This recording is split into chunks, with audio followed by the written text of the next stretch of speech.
नमस्कार। तनु की जुबानी चैनल में आपका स्वागत है। हमारी आज की कहानी है ईमानदारी। मेरे पति विराज सुपरवाइजर हैं। कंस्ट्रक्शन का काम जहाँ होता है उन्हें वहाँ जाना होता है। कभी किसी साइट पर तो कभी किसी साइट पर उनका काम होता है। कभी अगर ज़्यादा समय का काम होता है तो फिर हम भी, यानी कि मैं, उनकी पत्नी दिशा और हमारी छोटी 6 साल की बच्ची प्रियंका भी उन्हीं के साथ वहीं चल देते हैं। इसी बहाने उनके साथ समय बिताने का मौका भी मिल जाता है और नई जगह देखने का भी। लेकिन इस तरह के बदली के काम में कभी अच्छा लगता है, कभी चिढ़ होती है। अभी शहर के पास एक छोटी जगह पर काम चल रहा है। विराज कुछ पेपर वर्क की वजह से हमें यहीं छोड़कर हेड ऑफिस दिल्ली गए हैं। पास ही एक छोटा बाजार लगता है। उनके जाने के बाद घर की ज़रूरी चीज़ें लेने को कभी कभी मैं वहाँ जाती हूँ। सब कुछ ठीक था, लेकिन फिर कुछ ऐसा हुआ कि मुझे बहुत परेशान करने लगा। बाजार के पीछे की तरफ एक बर्तन बाजार था। जब मैं वहाँ गई तो वहाँ पर एक जलेबी के ठेला वाला था। वो हमें ऐसे देख रहा था जैसे हमें वर्षों से जानता हो।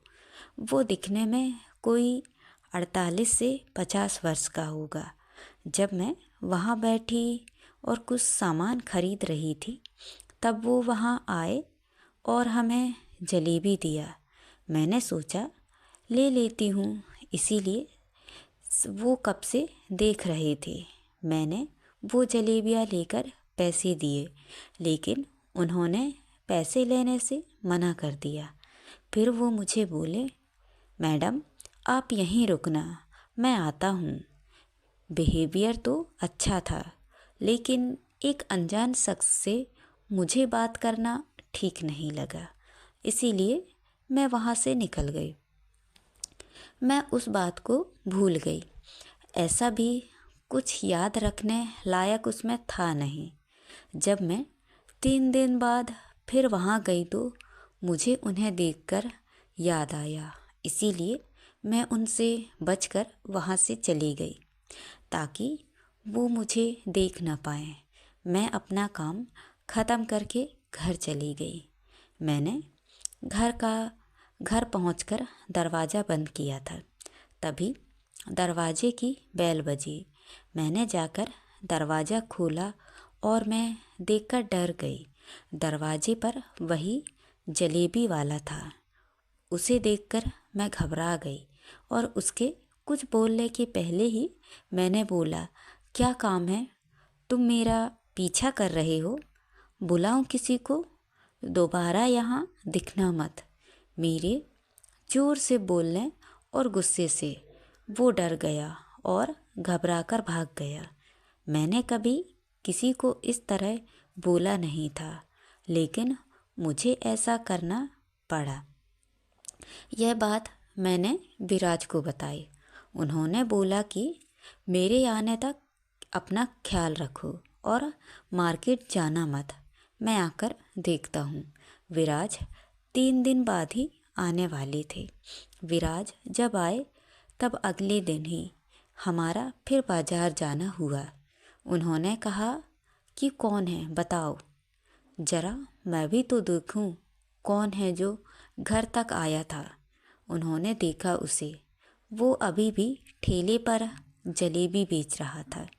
उन्होंने देखते ही कहा कि मैंने इसे पहले कहीं देखा है, पर याद नहीं आ रहा है। वो वहाँ उस ठेले के पास गए। उन्हें देखते ही वो पहले खुश हुए और फिर बोले, साहब आप मुझे गलत मत समझना, मैं आपका पीछा नहीं कर रहा था। विराज बोले कि मैंने पहले कहीं देखा है तुम्हें। वो ठेले वाला बोला, हाँ साहब, मैं उस दिन भी आपसे ही मिलने आया था, पर मैडम मुझे गलत समझ गई। आपका एहसान है मेरे पर, बस उसी का शुक्रिया करने आया था। विराज का काम ऐसा है कि उसे बहुत काम करने वालों के साथ मिलना होता है, इसीलिए उसे शुरू से ही लगा कि उसने उन्हें पहले भी कहीं देखा है। विराज ने उनके यह कहने पर पूछा, आप कौन हैं? कैसा एहसान? वो व्यक्ति बोला, साहब आपकी साइट थी 3 साल पहले, यहाँ से 200 किलोमीटर दूर एक शहर में। उस समय आपके कैबिन के देखरेख, पानी भरना और सफाई का काम मैं करता था। करीब 6 महीने आप वहाँ रहे थे। मुझे आपने कम देखा होगा क्योंकि मैं अपना काम करके चला जाता था। मैं वहाँ था जब मुझे पैसे की सख्त ज़रूरत थी। घर में बहुत समस्या थी। सारा पैसा जो भी कमाता था घर में देता था। खाने का भी पैसा नहीं बचता था। कई दिनों तक तो काम चलाया, लेकिन फिर एक दिन भूखा था तो आपका डब्बा देखा। मैं जब सफाई करता था तब आप बाहर चले जाते थे। एक दिन मुझे भूख लगी तो मैंने आपके डिब्बे से एक रोटी निकाल कर खा ली। ऐसा ही फिर मैं हर रोज़ करने लगा। आपकी एक रोटी से मैं पूरा दिन निकाल लिया करता था। आप कभी कभी साइट पर मैडम को भी लाया करते थे, इसीलिए मुझे मैडम का चेहरा याद रह गया। वैसे भी जिसकी रोटी मैंने खाई उसका चेहरा मैं कैसे भूल सकता हूँ। मैडम को देखा तो मैं आपके घर आया ताकि आप लोगों से मिलकर मैं आपको धन्यवाद और माफ़ी मांग सकूं। उन पैसों से ही घर की समस्या भी सुलझ गई और कुछ बचाकर मैंने यह ठेला भी लगा लिया। अभी आपकी मेहरबानी की वजह से सब ठीक है। आप वहाँ से अचानक चले गए। मैं जब भी रोटी खाता था तब सोचता था कि मैं आपको ज़रूर बता दूँगा। फिर डर भी लगता था कि कहीं यह नौकरी न चली जाए। अभी सब ठीक है तो मैंने आपको यह बता दिया। विराज भी एक अच्छे इंसान थे। यह सब सुनने के बाद वो बोला कि आप जैसे लोग ही जो यह सब याद रखते हैं और उसका धन्यवाद देते हैं, वरना लोग तो कितना भी कर लो सब भूल जाते हैं।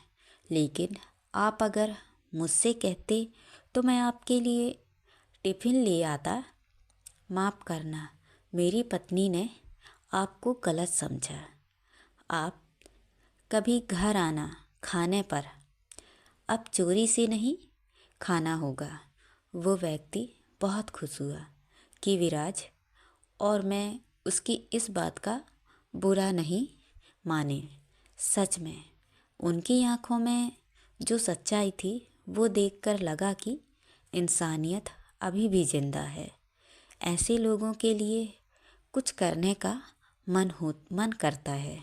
तो दोस्तों, ये कहानी आपको कैसी लगी लाइक और कमेंट करके ज़रूर बताएं और चैनल को सब्सक्राइब करना ना भूलें। तो मिलते हैं अगली कहानी में। बहुत बहुत धन्यवाद।